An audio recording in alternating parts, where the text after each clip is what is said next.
திருமாவளவன் அவர்கள் சொல்லியிருந்தாரு, மோடி அவர்கள் வந்து பலவீனப்பட்டு விட்டார், உலக நாடுகள் வந்து ஆதரவு தரல அப்படிங்கிற மாதிரிலாம் சொல்லியிருந்தார். அதுக்கு உங்களுடைய பார்வை என்ன, உங்களுடைய கருத்து?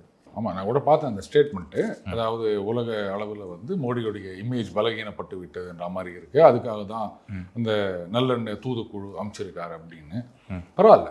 அதாவது முதலமைச்சர் ஸ்டாலின் அவர்களுக்கே தெரியாத விஷயங்கள் திருமாவர்களுக்கு தெரியுது அப்படின்னா, அப்போ அரசியல்ல வந்து அவர் நிறைய அனுபவம், இந்த அறிவாற்றல் இதெல்லாம் இன்க்ரீஸ் ஆகிட்டு இருக்குன்னு தான் அர்த்தம் இல்லையா? ஏன்னா முதலமைச்சருக்கே தெரியல, கனிமொழி அவர்கள் அந்த தூதுக்குழுல ஒரு டீமோட தலைவராக போறாங்க. அவருக்கே தெரியாத விஷயம் அண்ணன் திருமாவர்களுக்கு தெரிந்திருக்கு அப்படின்னும் போது நம்ம பாராட்டப்பட வேண்டியது தான்.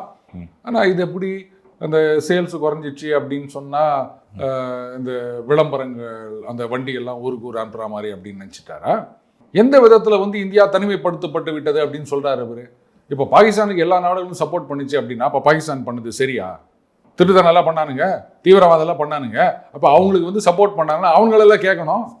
ஏன்னா மொள்ள மாதிரி பயிர்களுக்கு வந்து இது மாதிரி நீங்கள் சப்போர்ட் பண்ணிட்டு இருக்கிறீங்கன்னா அவங்க மேலே அவங்க கோபத்தை காமிக்காமல் தனிமைப்படுத்தப்பட்டு விட்டது அப்படின்னு சொன்னால் இது என்ன எனக்கு புரியலையே.